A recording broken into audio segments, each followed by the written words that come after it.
Hello everyone, my name is Kara Brown. I am an urban fantasy author and I'm going to be talking to you today about romance that works. Typically you will find that videos about romance plots and stuff like that happen in February, and the only reason I'm doing it right now is because in the last few weeks, thanks to the beverage bug, I have not gone outside and I have actually done a lot of reading, and some of those things have to do with romance, and what started off as kind of like an idea in the back of my head is now turned into this video. So without further ado, let's go ahead and get into this. If you are new here and you have literally no idea who I am or why I'm qualified to talk about this topic, my name is Kara Brown. I also write romance under the name of Faye Black, and I have a couple works out right now, and if you are interested in kind of perusing any of that, down in the video description there's some links to my stuff. You can go check it out and see if I know what I'm talking about. But I am an avid reader, I am an avid writer, and romance is definitely a shtick that I really do love, and it's something that I always enjoy talking about, but because of the general attitude towards romance, I don't always am very vocal about it, but we're going to change that today. Just so you guys know what you're getting into, what we are going to talk about today is going to be the story beats that are most common in romance. We are going to be talking about a couple of my pet peeves that involve with romance, but you may go ahead and like, and we're also going to talk about some of the recommendations of works that I think that you will like. So first things first, we are going to talk about the story beats, and one of the works that I would actually recommend to you if you are somebody that is writing romance is to check out the book called Romancing the Beat by Gwen Hayes. She does a really good job of breaking down all of the beats that I'm about to discuss, although I do deviate in my explanation just because there's a couple of things that she talks about in her beats that I have a personal disagreement with, but again, this is just kind of like the Caro flavor to romance. I would still really recommend this book. It is not a very large book, so if you wanted to get it, I would recommend on Kindle just because, like I said, it's not very big. But if you like to take notes and stuff like that, that's a really good work that you can go ahead and add to your personal craft library. So if you are familiar with the hero's journey and the way that that progresses, basically it looks like a circle with 4 major parts in it, and romance is kind of the same thing. The really nice thing about these beats that I'm going to go over is even if you're not primarily writing romance, these beats can still be worked into as the subplot, and you don't have to include all of them, but you know, it does kind of help you basically check off all your boxes that you need to when you're doing that. But let's go ahead and dive into the very first part of it, which has to do with the setup. Now, setup sounds exactly what it's doing. You're setting up things. You're setting up your world, you're setting up your characters, you're setting up your conflict, your plot points, you're setting up everything, right? Everybody's got to know what they're walking into. And with romance, what you're going to be doing is introducing your players, you're going to have them meet, and then you're going to have the part where they kind of look at each other and say, this is not going to work out.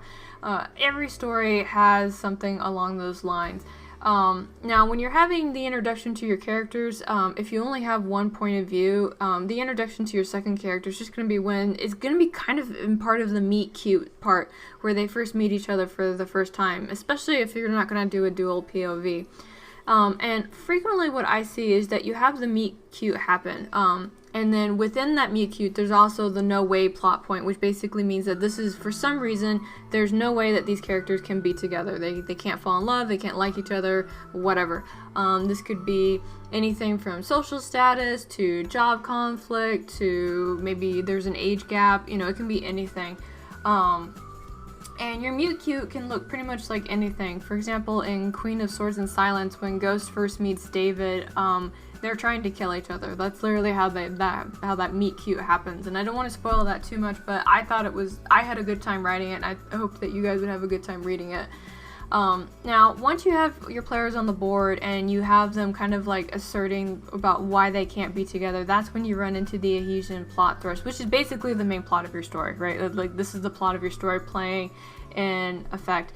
And normally this has to be something that's external. It's something that affects your characters, but it's from something that's outside of them. That's the easiest way that I can explain that. Maybe you've got 2 people that are chefs and they are trying very hard to keep their businesses open, but you've got this big food chain that's moving in and they're trying to take over the area and close down these businesses, right? So I'm using that as an example. I don't know if there's actually a romance like that, but if there is, I'm totally down to reading it. But what you really want to focus on is kind of these characters meeting, why they are kind of attracted to each other, why they can't be together, and you also just want to make sure that you have everything set up for the next part, because in the next part you have them falling in love, and this is what we're here for, right? We're here to watch them overcome the thing that says that they shouldn't be together and how they do get together, and watching them be together, because we just absolutely love that part. But before we can get to the part where they think that it can work, we have to again assert in the next plot point, which is the no way to. And no way to is just a reminder about why these two people, for whatever reason, can't be together. Again, we're looking at a reminder of social status. Maybe they get pressured, or there's a comment from a friend, or maybe there is a personality trait thing that they don't like about each other on the surface. I see that happen a lot with the no way to. It's either coming from somebody's outside point of view about why they shouldn't be together, or they kind of like are really focusing on a negative quality that the other person has and just kind of passes judgment on that person based on that. But right after that, for some reason, these two characters are going to keep being together, whether it's because they have to, follow the big plot thing that is going on, or, serendipity, it just keeps happening, however you want to do that.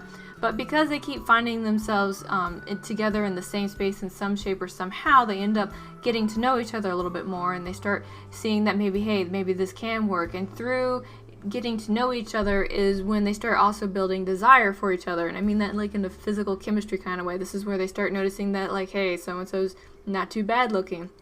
So-and-so, seems to know their way around like a dance floor, however you want to make that work. And this is sometimes where they, kind of physically get together too, and it's good times for everybody. It really kind of depends on the genre that you're writing on. For example, cozy mysteries don't exactly talk a lot about those details, where if you get more into like the raunchy part of romance novels, they give you all those glorious details that you need. But so they get to know each other, and then they get like a physical chemistry. I would really encourage you, if you are looking at adding a romantic subplot, or you are looking at writing romance, is to make sure that there is an intelligent compatibility as well. There is definitely a big trend of people asking for there to be more, I'm not sure of the correct way to word it, but just seeing that these two people who are coming together are intellectually on par with each other. And not only are they intellectually on par, but they also are compatible as well, and they complement each other. That people are wanting to see that more from a mind point of view, along with the physical desire part. So I'm just throwing that in there. And of course, again, we need another reminder of the plot thing. If you can work the plot thing into why they all have to be together, then you're going to be good to go for that. Now, after we have all this kind of like good, glorious drama happening on, there's more drama coming, because right after this we have the characters in the romance for whatever reason not being together. Now, this can be because the honeymoon phase, after all the chemistry has faded, and they're starting to see each other with their brains again and kind of wondering if they should be together or not. Or it's some kind of external force. If you're writing historical, maybe the girl in the relationship, she is put in an arranged marriage that is set up by one of her parents. Or, if we're going back to the chef idea, maybe one of the two chefs I talked about, signed an agreement with the big chain to keep their store open, but it came at the cost of losing the one across the street of their lover, anything like that. And what this is going to do is it's going to make the individuals question if they should be together or not, and then in order to protect themselves, they start to retreat. I personally really like it when these things are kind of tied into the plot, because it makes a lot more sense. You're also going to see the characters not getting along, or like, I don't want to say fighting, but there's definitely going to be some friction about what's going on. There's going to be a confrontation. The two are going to have some very heated words, and then they're going to end up walking away from each other, which is the last beat on this slide, which is the breakup. So I just want to reiterate that I would really kind of focus on making sure that this is tied into your plot, and also make this very realistic, because I have read like some romances where the characters fight over stuff that is so absolutely silly, from they didn't butter their toast the right way to they have the toilet paper facing the wrong way. And I know some of you are kind of like, but those are serious things, and I'm sure for you guys it is, but like in my romance, like I need like an actual like legit reason for them to break up, and toast and toilet paper just doesn't cut it for me. Now, it's romance, right? This is the romance, either it's your main book or it is your subplot, so I need a happy ending, right? I need a happy ending. I need these characters to get back together. So one of the things that's going to keep your readers engaged with your story at this point is asking themselves, how are they going to get together? And they're going to do it by fighting for the love that they found that they can't be without. This is the part of the book, the fighting for love, the very final part of your book, is what's actually going to make or break your book. And I'm not even lying, because in the Romancing the Beat, we talk about realization, we talk about the grand gesture. And the realization has to do with the fact that they realize that, you know, these people need each other, they want to be together, and then they have to go ahead and fight for it. But sometimes if the realization doesn't make sense with your character actions or what's going on with the story, people are going to point that out and they're going to call it a flaw. In fact, if you go and you look at any romance novels and you go look at the serious critiques some of them get, it's usually over what happens in this part of the story. So they're going to have that realization about why they need to be together. The grand gesture has to be something that I personally would like to come from both parties, not just one to the other. And it's the thing that they offer that they weren't really willing to give up before in order to be together. So going back to the chef idea. Maybe the lady realizes, or the guy, I don't know why I thought it was the chick that signed the contract, but anyway, maybe one of the individuals in the chef story that I came up with in my brain realizes that having their restaurant just isn't as much fun when they don't get to have the same competition that they used to have across the street. So maybe their grand gesture is to sign that person on as a partner, or maybe they both can get together and open up their own restaurant, and in opening up their own restaurant, the other party has to concede that, you know, the way that they run business can't remain the same, and so they go into it like full partnership kind of thing. I don't know. Now I'm thinking too much on the chef idea. Anyway, moving on. And then we get to see the part where the two people are complete, they are happy, and everything is going really well. And then you want to end off on a really, like, again, it has to be happy ever after. So you want to end off on seeing how they are much better while they are together than they were when they were apart. And that's not me trying to say that people need to be together in order for their life to be complete, but you are writing romance, and that is kind of part of it. How you decide to approach that, that can look a lot of different ways, and again, feel free to be creative with that. And I do want to say again that you have to be really on top of this, and if you are not sure if this part of your story is going to make sense, go find some beta readers, have some friends that love romance novels to come and check out your stuff, and ask them to be really critical about this part and offer suggestions if you think it needs strengthening, because again, like I said, every time I've read a book and there's been a serious critique on it, it's been about this part of the story right here. So now we're going to go ahead and talk about things that I don't like in romance stories. I'm not going to go off on too much of a tangent, but these are definitely trends that I wish would go away, but just because I don't like them doesn't mean that you won't like them. And if you want to check me or explain about why some of these things should be the way that they are, you know, I got a comment section down below in the video. Would love to have a discussion with you. I never turn away a viewpoint different than mine. But moving on, let's go ahead and talk about what I don't like about romance stuff. So the very first one, about sudden realizations. I have seen this in books where people suddenly put two and two together, and they suddenly understand that their love interest has trust issues because of how they were abused as a child and how they struggled all their lives to get where they are, and it makes no sense how they were able to come to that realization, because there was no context clues for them to draw from, because all we saw was them fighting, and then suddenly them standing in the shower and going like, oh my god, he's an asshole because he was abused as a child and all he needs is the power of my love to fix him. No, I need the sudden realizations to make sense, and I would not point it out if I did not see this happening reoccurringly in stories. So if you are going to have your character come to the realization about the other character, please make sure that there are enough sufficient breadcrumbs for that to make sense, and also make sure that your character is at an intelligence level that they can actually make that deduction, and I mean that one very seriously.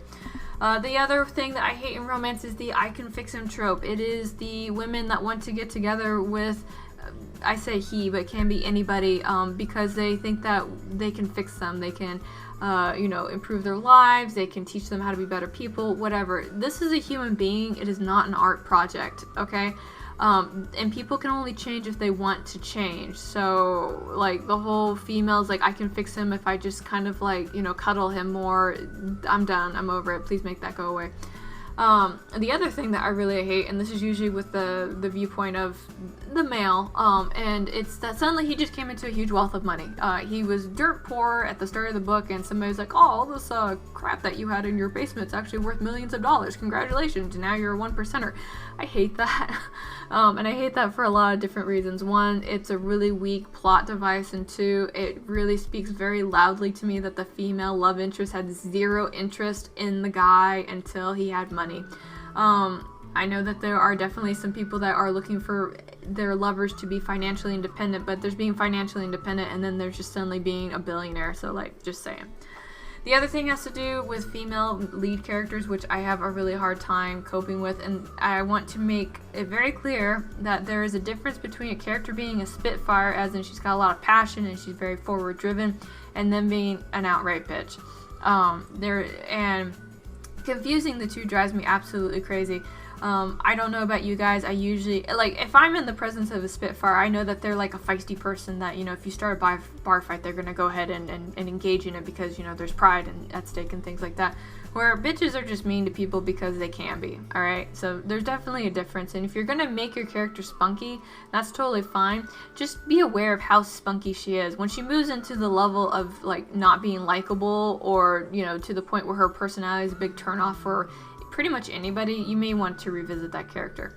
Now, the prisoner thing, I see this happen a lot, and I'm not going to judge you if this is a thing that you like, but I just want to say that kidnapping somebody is not sexy, and if you're not quite sure if it should be or should not be, replace that castle surrounded by priceless antiques with a van down by the river and tell me if it still has the same effect. I'm just saying. And then this last one, this one hits me in a particular place, and it's when people make the assumption that anything that is girly is weak. This drives me absolutely nuts, because I don't think being girly is weak. I think girly is just something that some people want to do, and there are definitely things about being a girly girl that I personally can't do, like, at all. Like, let's talk about heels for a minute. I can't walk in heels, but I see some girly girls, like, not only do they walk in heels, but man, they are sashaying, they are prancing, they are spinning, they make that stuff look easy, and walking in heels is, like, really hard. I also don't think that there's anything wrong with a woman taking time to, you know, kind of cater to her appearance, making sure that she looks nice. I think that is just a thing that speaks about their values and how they want to be perceived by the world. So when I read romance novels where people are saying, like, you need to stop wearing dresses and you need to stop doing XYZ, it drives me absolutely bonkers. Leave the girly girls alone, okay? So that was exciting. I'm glad that you guys enjoyed that. We're going to go ahead and move on to the book recommendations on novels that I actually think are really awesome, and I hope that you guys will like them as well. So these aren't really in any particular order, but these are ones that I think that are just really good and worth reading, and they also kind of cover the beats in their own way just a little bit. The Kiss Quotient by Helen is so good. Like, I can't get over it. Like, I love reading it. It's just it's so flawlessly done, and the conflict between the characters is really believable, and I absolutely just adore it. The Duchess War by Courtney Milan is also really good, especially if we're talking about, like, a historical romance, because the big divide between these characters is going to be, like, their station in life, and then along with the conflicting objective that the two characters have. I really like it, and this is also a really good example about trying to meet your two characters on a level of intelligence, because these two characters in the Duchess War are really smart. Actually, the entire series that Courtney Milan has written for that, really good. Would really recommend that. Phoenix Unbound by Grace is also really good. She does really phenomenal romance stories. Like, I haven't read one that she's done where I have not enjoyed it, but the Phoenix Unbound is a really good one, where we're talking about all those beats, and we're talking about how they get together and why they shouldn't be, and then they slowly fall in love, and then the thing that keeps them apart. She nails that so well, but it's like she does it in a way where I'm not thinking about story beats. I'm just really engrossed with the story itself. I just absolutely love it. A Beastly Tale trilogy by MJ Hagg. I always say her name wrong, but I really love. It's a Beauty and the Beast retelling, and I absolutely adore it. Like, I think I picked up the first one just on a whim, and I ended up, like, speed reading it through, like, the entire night. And I really like that. And if you like fairy tale retellings, that one is a really good one that I really enjoy. Vampire Empire that's supposed to be Clay, by Clay and Susan Griffin. That's also a really good one that I thoroughly enjoy. Now, granted, at the same time, earlier in the other slide, I was kind of like, yo, kidnapping that sexy, yo. There is a little bit of that in there, but the way that they kind of worked it in there makes it a little forgivable to me, but I still kind of, like, have a slight eye squint at it. But watching those two characters come together, despite all their differences and all of the obstacles that, you know, get in their way, I think that's really good, and I would really recommend that as well. It's got vampires in it, and I'm a shameless vampire fan. So that brings us to the end of the presentation. What I have here on the slide are two questions. And the first question is, what's a romance that you like? And what I mean by that is, what romance novel do you particularly find yourself gravitating to on a regular basis? Because I am always looking for good recommendations, so whatever you feel free to share, I'm totally here to see it. And then the next one is, what is your romance pet peeve and why? I shared six of my top pet peeves with you guys, but that doesn't mean that there's not more. I'm definitely curious because I do want to know you guys as my listeners just a little bit more. And if you're an individual that just really isn't into romance, or you're like, romance is just like not my thing, I'm not attracted to it, you don't have to answer these questions, but if you feel like, you know, you want to take a stab at it, go ahead and feel free to. I'm always curious to hear what people have to say. But that does bring me to the end of my little presentation for today. Thank you guys so much for taking the time to listen to what I have to say. Down below in the video description, I do have links to some of my works that are out right now, along with a thing for my newsletter. I've also got a link to AuthorTube News, which is a podcast that I do with Tamara Woods, where we find the news so you don't have to, and related to publishing and authors events. And I also have a link down to my little subscribe star, so if you would like to help me basically fund myself, there is that option down there below. So but you know, thank you guys so much for coming and listening to me and spending some time with my words today, and I will talk to y'all again real soon.